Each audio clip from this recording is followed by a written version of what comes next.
Good morning students. So ఈరోజు మనం discuss చేసే టాపిక్ ఏంటి అంటే స్పెక్ట్రమ్ అనలైజర్స్. సో మనం ఆల్రెడీ ప్రీవియస్ క్లాస్లో మనం డిఫరెంట్ టైప్స్ ఆఫ్ అనలైజర్స్ గురించి డిస్కస్ చేసాము. హార్మోన్ డిస్టార్షన్ అనలైజర్స్ గురించి డిస్కస్ చేసాము, అలాగే ఫ్రీక్వెన్సీ చార్ట్ అనలైజర్స్, అలాగే హెటెరోడైన్ అనలైజర్స్ గురించి డిస్కస్ చేసాము. సో ఈరోజు క్లాస్లో ఏంటి అంటే స్పెక్ట్రమ్ అనలైజర్స్ గురించి డిస్కస్ చేస్తున్నాము.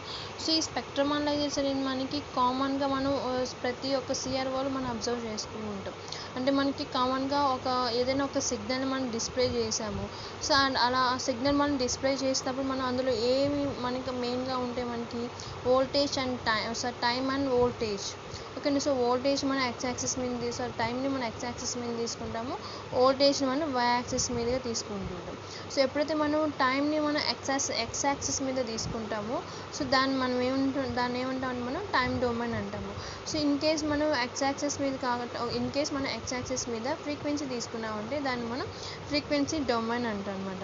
సో మనకి ఈ ఇన్స్ట్రుమెంట్ స్పెక్ట్రమ్ అనలైజర్స్ ఇన్స్ట్రుమెంట్లో ఏంటంటే మనం ఎక్కువగా యూజ్ చేసేది ఫ్రీక్వెన్సీ డొమైన్లో యూజ్ చేస్తాము.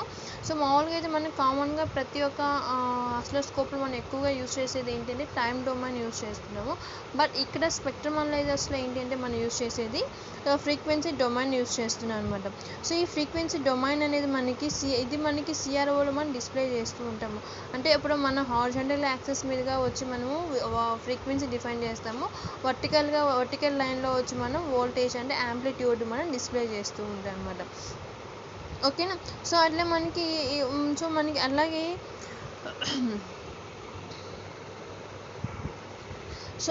మనకి ఈ ఇన్స్ట్రుమెంట్లో మనకి ఎంత ఫ్రీక్వెన్సీ బ్యాండ్ ఉంటుందో మనకి ఎంత ఫ్రీక్వెన్సీ బ్యాండ్ ఉంటుందో అంత ఫ్రీక్వెన్సీ బ్యాండ్లో మనకి ఫ్రీక్వెన్సీస్ని ఇవి డిస్ప్లే చేస్తూ ఉంటాయి అన్నమాట. సో మనకి స్పెక్ట్రమ్ అనలైజర్స్లో మనకి బేసిక్గా మనకి 2 టెక్నిక్స్ ఉన్నాయి. సో మనకి స్పెక్ట్రమ్ అనలైజర్స్లో మనకి బేసిక్గా 2 టెక్నిక్స్ ఉన్నాయి. యూజ్ చేస్తే అది కానీ లేదంటే ఇది కానీ యూజ్ చేస్తాము. సో ఏంటి అంటే మనకి స్పెక్ట్రమ్ అనలైజర్లో ఉండే 2 టెక్నిక్స్ ఏంటి అంటే మనకి యూజ్ చేస్తే ప్యారలల్ ఫిల్టర్ బ్యాంక్ టెక్నిక్ కానీ లేదు అంటే స్వెప్ట్ టెక్నిక్ కానీ యూజ్ చేస్తాం అనమాట. స్వెప్ట్ అనలైజర్స్లో యూజ్ చేసే 2 టెక్నిక్ ఏంటి అంటే మనం యూజ్ చేస్తే ప్యారలల్ ఫిల్టర్ బ్యాంక్ టెక్నిక్ కానీ లేదు అంటే స్వెప్ట్ ఫ్రీక్వెన్సీ టెక్నిక్ కానీ యూజ్ చేస్తూ ఉంటామన్నమాట. సో ఈ ప్యారలల్ ఫిల్టర్ బ్యాంక్ టెక్నిక్ అంటే ఏంటంటే మనకి ఫ్రీక్వెన్సీ రేంజ్ని మనం కవర్ చేస్తుందన్నమాట. సో అది కూడా ఎలా కవర్ చేస్తుందంటే మనకి అన్నీ కూడా మనకి సిరీస్ ఫిల్టర్స్ ఉంటాయన్నమాట. సో వీటి యొక్క సిరీస్ ఫిల్టర్స్ యొక్క సెంట్రల్ ఫ్రీక్వెన్సీ అలాగే దాని యొక్క బ్యాండ్ విడ్త్ అనేది మనం సెలెక్ట్ చేసుకుంటాం కదా. ఈ బ్యాండ్ విడ్త్ మనం సెలెక్ట్ చేసుకున్న బ్యాండ్ విడ్త్ ఫ్రీక్వెన్సీ ఇవన్నీ కూడా ఏమవుతుందంటే మనకి ఒకదానితో ఒకటి మనకి ఓవర్లాప్ అవుతాయి అన్నమాట. సో ఎలాగో చూద్దాము. సో ఇక్కడ చూడండి, ఇది మనకి ప్యారలల్ ఫిల్టర్ బ్యాంక్ అనలైజర్ యొక్క మెయిన్ బ్లాక్ డయాగ్రాము. సో ఇవన్నీ మనకి ప్యారలల్ ఫిల్టర్గా, సో అన్ని కూడా మనకి ప్యారలల్గా కనెక్ట్ చేసాము. సో అయితే మనకి ఎప్పుడైతే మనము మనకి ఫ్రీక్వెన్సీ కానీ బ్యాండ్ విడ్త్ కానీ మనకి సిరీస్ ఆఫ్ ఫిల్టర్స్లో ఉన్నాయనుకోండి, సో దానివల్ల ఏమవుతుందంటే మనకి ఒకదానితో ఒకటి మనకి ఓవర్లాప్ అవుతాయి అనమాట. సో ఇక్కడ చూడండి, మనకి ఇక్కడ ఉన్నది ఫస్ట్ వన్ వచ్చి మనకి సెకండ్ వన్తో ఓవర్లాప్ అయింది, సెకండ్ వన్ వచ్చి మనకి థర్డ్ వన్తో ఓవర్లాప్, అలాగే థర్డ్ వన్ వచ్చి మనకి ఫోర్త్ వన్తో ఇలా మనకి ఒకదానితో ఒకటి మనకి ఓవర్లాప్ అనేది మనకి జరుగుతూ ఉంటుంది అనమాట. సో టిపికల్గా ఇది ఎక్కడ జరుగుతుంటుందంటే ఎక్కువగా మనకి ఆడియో అనలైజర్స్లో ఎక్కువగా జరుగుతుంటుంది అనమాట. సో ఈ ఆడియో అనలైజర్స్లో మనకి 32 ఫిల్టర్స్ ఉంటాయి అనమాట. ఈ ఫిల్టర్స్ ఏం చేస్తాయి మనకి అంటే మనకి ఉన్న ఫ్రీక్వెన్సీ రేంజ్ అనేది మనకి అంటే ప్రతి ఒక్క ఫ్రీక్వెన్సీ రేంజ్ అది కవర్ చేస్తుంది అనమాట. అంటే ఫస్ట్ ఫ్రీక్వెన్సీ ఫస్ట్ దాంట్లో ఉన్నది ఫస్ట్ వన్ దాంట్లో 1/3 ఆఫ్ ఆక్టేవ్ని కవర్ చేస్తుంటుంది. అంటే ప్రతి ఒక్కటి 1/3 ఆఫ్ ఆక్టేవ్ని కవర్ చేస్తూ ఉంటుంది అనమాట.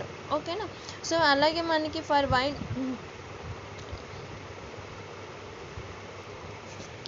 అలాగే మనకి కొన్ని వైట్ బ్యాండ్ నారో రీసొల్యూషన్స్ అనాలిసిస్ ఉంటుంది. అంటే వైట్ బ్యాండ్ నారో ఉంటుంది. సో ఈ వైట్ బ్యాండ్ నారో అనాలిసిస్ అనేవి పర్టికులర్గా ఎక్కడ చేస్తామంటే మనం ఆర్ఎఫ్ సిగ్నల్స్లో కానీ లేదంటే మైక్రోవేవ్ సిగ్నల్స్లో కానీ చేస్తాం అనమాట. సో ఎప్పుడైతే మనం ఈ ఆర్ఎఫ్ సిగ్నల్స్ కానీ మైక్రోవేవ్ సిగ్నల్స్ కానీ మనం అనాలిసిస్ చేస్తున్నామంటే సో ఇక్కడ మనం ఏం చేస్తున్నామంటే స్వెప్ట్ ఫ్రీక్వెన్సీ టెక్నిక్ని మనం ఇక్కడ యూజ్ చేస్తూ ఉన్నాం అనమాట. ఓకేనా. సో ఇప్పుడు నెక్స్ట్ వచ్చి సో ఇంతకుముందు మనం చూసింది ఏంటంటే ప్యారలల్ ఫిల్టర్ బ్యాంక్ చూసాం, కానీ మనకి ఆర్ఎఫ్ సిగ్నల్స్, మైక్రోవేవ్ సిగ్నల్స్ మనం అలా యూజ్ వాటిని అనలైజ్ చేయాలి అనుకున్నప్పుడు సో మనకి స్వెప్ట్ టెక్నిక్ని మన స్పెక్ట్రమ్ అనలైజర్స్ అనేవి యూజ్ చేస్తూ ఉండే అనమాట.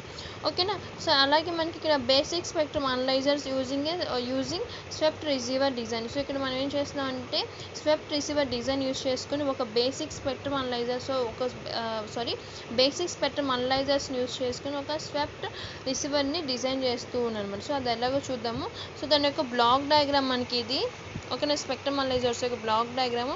సో ఇక్కడ మనకి మిక్చర్ ఉంటుంది, if amplifier, detector and video amplifier ఉంటుంది, అలాగే voltage tune amplifier, sawtooth generator, అలాగే మనకి ఒక సియట్ అంటే స్పెక్ట్రమ్ అనేది ఇక్కడ ఉంటుంది అనమాట.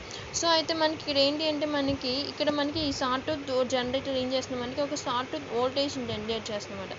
ఈ సాటూత్ జనరేటర్ ఏం చేస్తుంది, మనకి ఒక సాటూత్ వోల్టేజ్ జనరేట్ చేస్తుంది. సో అది ఎక్కడ డ్రైవ్ అవుతుందంటే మనకి సిఆర్ఓలో మనకి హారిజాంటల్ యాక్సిస్ మీద మనకి అది డ్రైవ్ అయిపోతుంది అనమాట. సో అలా డ్రైవ్ అవ్వడం వల్ల ఇప్పుడు ఇక్కడున్న సాటూత్ వోల్టేజ్ అని ఏమైపోతుందంటే మనకి ఇక్కడున్న వోల్టేజ్ ట్యూన్ ఆసిలేటర్ యొక్క ఫ్రీక్వెన్సీని కంట్రోల్ చేస్తుంది. ఈ సాటూత్ వోల్టేజ్ అనేది ఈ వోల్టేజ్ ట్యూన్ ఆసిలేటర్ యొక్క ఫ్రీక్వెన్సీని కంట్రోల్ చేస్తుంది అనమాట.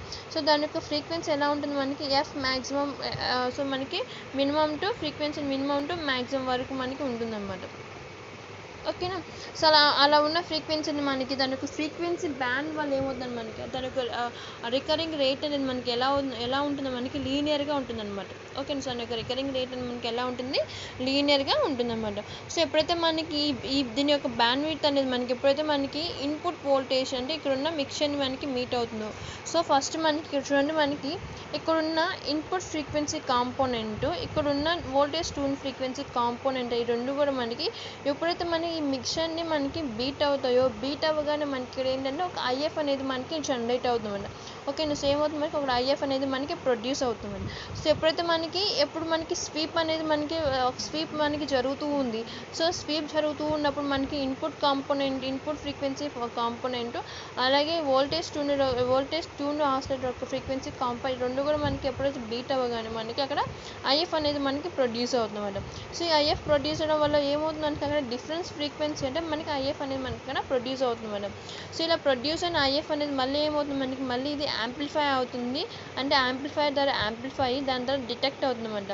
సో అలా డిటెక్ట్ అయ్యి ఏమవుతుందంటే మనకి వట్టిగా డిఫ్లెక్షన్ ప్లేట్స్లో మనకి సిఆర్ఓలో డిస్ప్లే అవుతాయి అనమాట. సో అలా డిస్ప్లే అయిన తర్వాత మనకి ఏమవుతుందంటే మనకి అది ఎలా ప్రొడ్యూస్ చేస్తుందంటే మనకి సిఆర్ఓలో యాంప్లిట్యూడ్ వర్సెస్ ఫ్రీక్వెన్సీగా మనకి ప్రొడ్యూస్ చేస్తుంది అనమాట.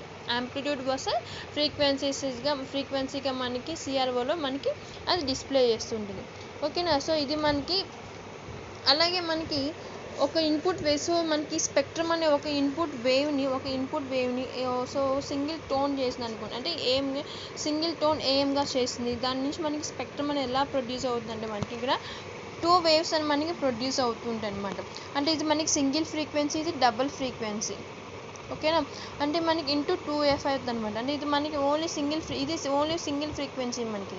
సో దీని నుంచి మనకి ఇక్కడ ఏమవుతుంది, మనకి డబుల్ ఫ్రీక్వెన్సీ. ఇది మనకి ordinary text wave, ordinary wave సిఆర్ఓలో అయితే ఇది మనకి స్పెక్ట్రమ్ సిఆర్ఓలో అయితే మనకి ఇలా డిస్ప్లే చేస్తుంది. A1 A2గా అంటే మనం ఎలా అంటే ఒక లీనియర్గా మనం డిస్ప్లే చేస్తూ ఉంటాం అనమాట.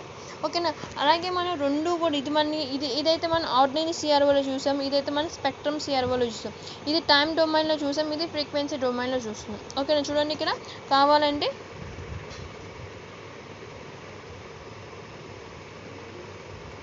సో ఇక్కడ చూడండి, ఇది టైం డొమైన్, సో ఇది ఫ్రీక్వెన్సీ డొమైన్.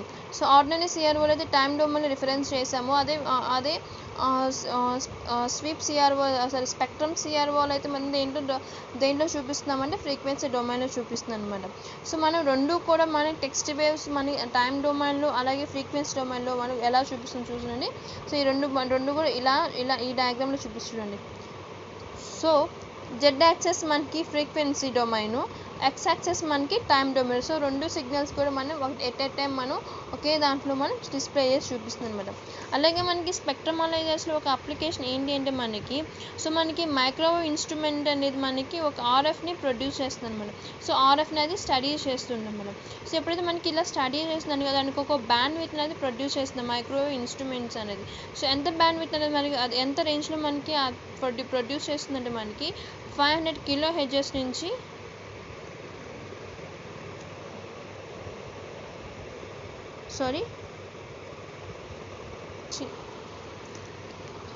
సో ఇది మనకి ఆర్ఎఫ్ స్పెక్ట్రమ్ యొక్క బ్లాక్ డయాగ్రామ్, స్పెక్ట్రమ్ అనలైజర్స్ యొక్క బ్లాక్ డయాగ్రామ్. సో ఇందులో మనకి దాని యొక్క బ్యాండ్ విత్ సో దాని యొక్క రేంజ్ ఎంత కవర్ అవుతుంది మనకి అంటే 500 kHz నుంచి 1 GHz రేంజ్లో మనకి స్పెక్ట్రమ్ అనేది కవరేజ్ చేస్తుంది అనమాట. సో అందువల్ల మనం దీన్ని ఇంకొక నేమ్తో ఏమని పిలుస్తామంటే సూపర్ హెటెరోడైన్ టైప్ అని అంటామన్నమాట. సో ఎందుకు అని అంటున్నామంటే ఇక్కడ మనకి మిక్చర్ ఉంటుంది చూడండి. ఈ మిక్చర్ ద్వారా మనం ఏం చేస్తున్నామంటే ఇక్కడ నుంచి మనకి ఇన్పుట్ సిగ్నల్ వస్తుంది, అలాగే ఇక్కడ నుంచి మనకి లోకల్ ఆసిలేటర్ సిగ్నల్ వస్తుంది. సో ఈ రెండు కూడా మనకి మిక్స్ అయ్యి మనకి డిఫరెన్స్ అనేది మనకి ప్రొడ్యూస్ అవుతుంది అనమాట. అంటే ఐఎఫ్ యాంప్లిఫైర్ అనేది మనకి ఐఎఫ్ సిగ్నల్ అనేది మనకి ప్రొడ్యూస్ అవుతుంది అనమాట. సో అది మనకి ఇక్కడ ఇస్తున్నాం. ఓకేనా. సో అందుకని దీని మనం సూపర్ హెటెరోడైన్ అంటున్నాను అనమాట. ఓకేనా. సో ఆల్రెడీ చూడండి మనకి ఇక్కడ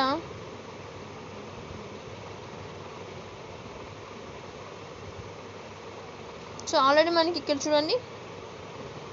సో ఇప్పుడు ఇన్పుట్ సిగ్నల్ ఏం చేస్తుంది మిక్చర్కి ఇస్తున్నారు. సో మిక్చర్ నుంచి మనకి ఆల్రెడీ లోకల్ ఆసిలేటర్ నుంచి మనకి వెళ్తుంది ఇక్కడ నుంచి. సో ఈ లోకల్ ఆసిలేటర్ మనకి ఏమవుతుందంటే మనకి ఇది ఎలక్ట్రికల్గా ట్యూన్ అవుతుంది అన్నమాట. దాని యొక్క రేంజ్ అనేది ఎలక్ట్రికల్గా ఎంత ఉంటుందంటే మనకి 2 to 3 GHz వరకు మనకి లీనియర్గా అది ట్యూన్ అవుతూ ఉంటుంది అనమాట. ఓకేనా. సో మనకి ఎప్పుడైతే మనకి ఈ మిక్చర్ అనేది మనకి 2 సిగ్నల్స్ ప్రొవైడ్ చేస్తాం. ఒకటి మనకి ఇన్పుట్ నుంచి వచ్చిన సిగ్నల్, ఇంకోటి వచ్చి మనకి అవుట్పుట్ నుంచి, ఇంకోటి లోకల్ ఆసిలేటర్ నుంచి వచ్చిన సిగ్నల్. సో ఈ 2 సిగ్నల్ అది ప్రొవైడ్ చేస్తుందన్నమాట. అది ఈ 2 సిగ్నల్ ప్రొవైడ్ చేయడం వల్ల మనకి ఏమవుతుంది మనకి ఇన్పుట్ సిగ్నల్ యొక్క ప్రొపోర్షనాలిటీ అనేది మనకి వస్తుంది అనమాట.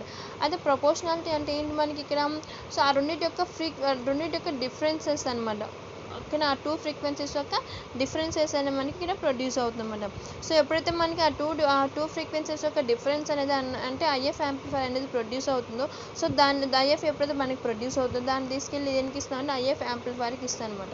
సో ఐఎఫ్ యాంప్లిఫైర్ యొక్క రేంజ్ ఎంత ఉంటుందంటే మనకి 2 GHz వరకు ఉంటుంది మనకి. ఓకేనా.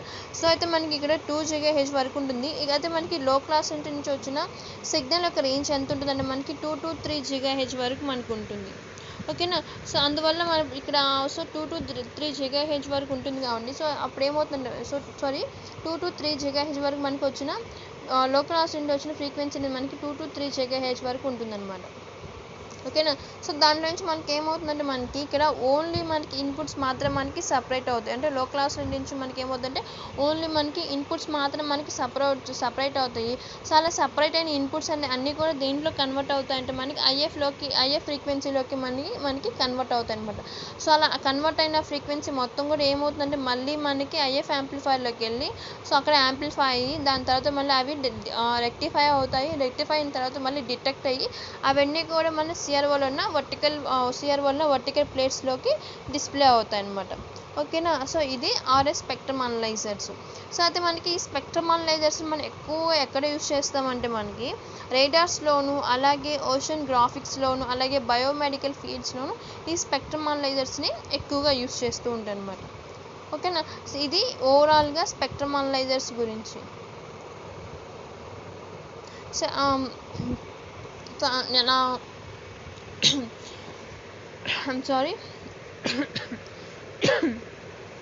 sorry all of you.